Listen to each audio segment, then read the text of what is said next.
Jaqen joue un rôle important dans l'histoire d'Arya Stark, mais la série ne répond jamais à une question clé. Pourquoi est-il prisonnier à Port-Réal? Allons.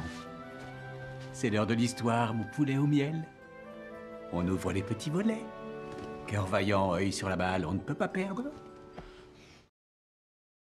Arya rencontre Jaqen lorsqu'elle accompagne Yoren et les nouvelles recrues de la garde de nuit à leur sortie de Port-Réal, sans toutefois se rendre compte qu'il est un sans-visage. Elle découvre les compétences uniques de Jaqen après l'avoir sauvé dans la saison 2, une décision qui lui impose une dette envers l'assassin et qui l'amène à lui proposer de prendre 3 vies pour elle. Après leur séjour à Harrenhal, Jaqen offre également à Arya une pièce qui lui permettra de se rendre à Braavos. Elle l'utilisera ensuite pour se rendre à la demeure du Noir et du Blanc et s'entraîner avec les Sans-Visages. Game of Thrones laisse de nombreuses questions sans réponse sur le groupe, mais l'une des plus importantes concerne les activités de Jaqen à Port-Réal. Les fans ont émis des théories intéressantes pour expliquer sa rencontre avec Arya, notamment l'hypothèse qu'il était en réalité là pour tuer son père, mais il en existe bien d'autres.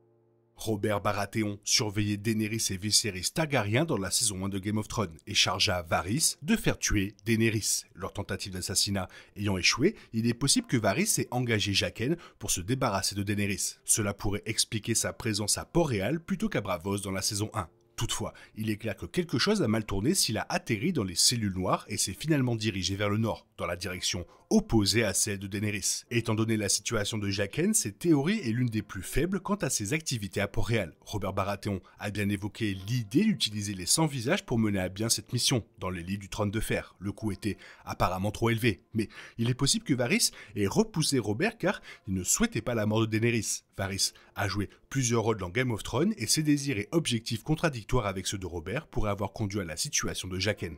Une autre théorie expliquant la présence de Jaqen dans les cellules noires de Port-Réal serait que lui et le maître à danser d'Arya, Syrio Forel, étaient la même personne depuis le début. Cette théorie, maintes fois évoquée sur internet, repose sur le fait que la mort de Syrio n'est jamais visible à l'écran. Bien qu'il soit sous-entendu que Meryn Trent l'a tué après la fuite d'Arya, l'absence de corps a permis son retour, voire sa révélation sous une autre forme. Game of Thrones n'a pas abordé ce sujet, mais cela n'a pas empêché les spéculations. Si Syrio avait été arrêté et emmené aux cellules noires, il aurait pu prendre un nouveau visage pour éviter une punition plus sévère que celle du mur. Cela paraît peu probable, étant donné que les soldats de Cersei ont tué la plupart des hommes au service des Stark. Mais c'est une étrange coïncidence que le maître d'armes d'Arya soit également originaire de Braavos, et le fait qu'il soit secrètement Jaqen ajouterait une dimension fascinante à son parcours tout au long de la série et des livres.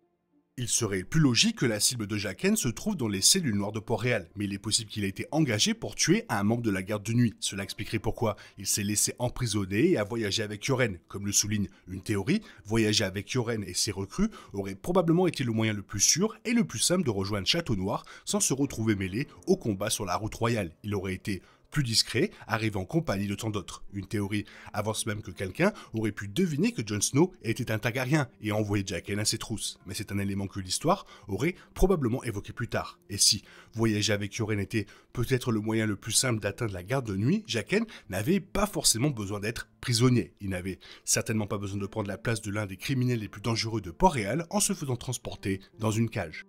Si de nombreuses théories complexes ont été avancées pour expliquer la présence de Jaqen à Port-Réal, de nombreux spectateurs pensent qu'il a simplement été surpris en train de faire quelque chose qu'il n'était pas censé faire. Bien que les Sans-Visages soient des adversaires redoutables, ils ne sont pas infaillibles. Et un monde comme celui de George W. R. Martin prouve constamment que même les personnages les plus forts et les plus intelligents peuvent faiblir. Ces théories a donc du poids. Après tout, se faire emprisonner est une façon assez extrême d'atteindre la plupart des objectifs que l'on attribue à Jaqen et au Sans-Visage. Être dans les cellules noires pour assassiner quelqu'un qui s'y trouve déjà est la seule façon logique pour Jaqen de se faire arrêter intentionnellement, ce qui nous amène à Ned Stark.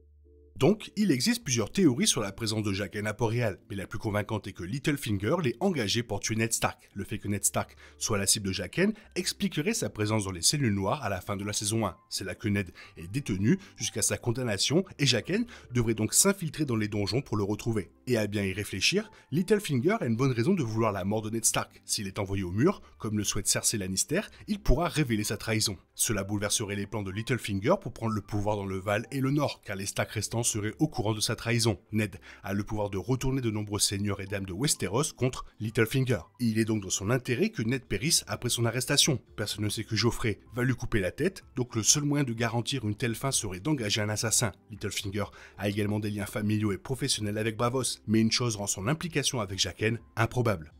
Bien que Littlefinger ait un mobile solide pour assassiner Ned Stark, cette théorie pose un problème. Il n'a probablement pas les moyens d'engager un des Sans-Visages. Lorsque Robert Baratheon tente de se débarrasser de Daenerys Targaryen dans le Trône de Fer, le grand maître Pycelle suggère d'utiliser l'un des assassins pour l'éliminer. L'idée est rejetée par Littlefinger lui-même, qui révèle qu'ils n'ont pas les moyens de recourir aux Sans-Visages. Les livres établissent leur coût et il est difficile d'imaginer comment Littlefinger pourrait en engager un. Bien que Littlefinger ait réussi à s'élever au-dessus de sa position dans Game of Thrones, rien n'indique qu'il ait les moyens d'engager un sans-visage, une chose dont même la couronne n'est pas capable. Ce fait est souvent négligé lorsqu'on évoque sa possible collaboration avec Jaqen. Il est difficile d'imaginer Littlefinger aller jusqu'au bout pour tuer Ned, alors qu'il existe probablement d'autres moyens d'éliminer le patriarche de la maison Stark. Ainsi, le coût de l'engagement de Jaqen rend probablement cette théorie de Game of Thrones fausse, même s'il est possible que quelqu'un d'autre l'ait fait.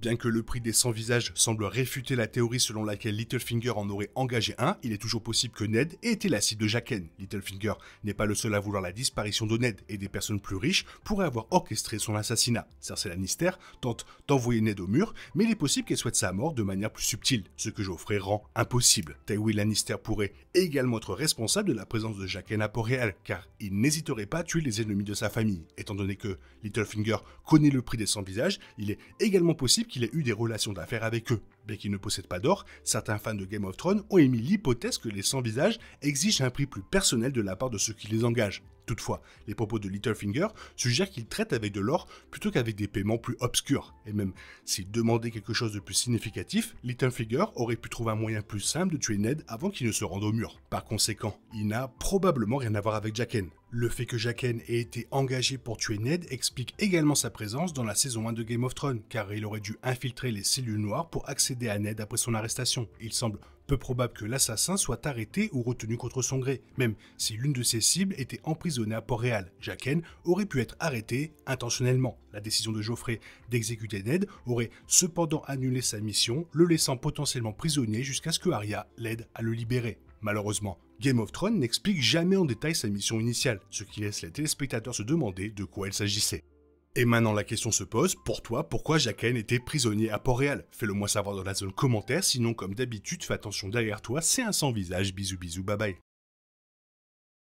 Il est impossible de compter sur les autres de nos jours, on est obligé de tout faire soi-même. Je me trompe? Rien de grave, j'avais tout prévu. Où va le monde, je vous le demande.